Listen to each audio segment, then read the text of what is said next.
Top 3 highest notes Dimash has ever hit. Number 1 is Unreal. Number 3, Sinful Passion. Dimash delivers a breathtaking high note that feels effortless. The control, the clarity, this moment became one of his most replayed performances.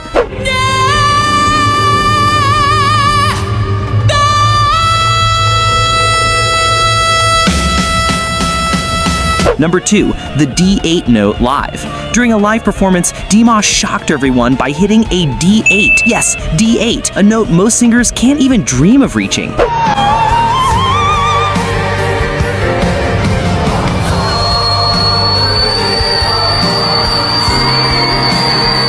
And at number 1, his unreal rendition of My Heart Will Go On. He launched into a soaring high note that felt out of this world.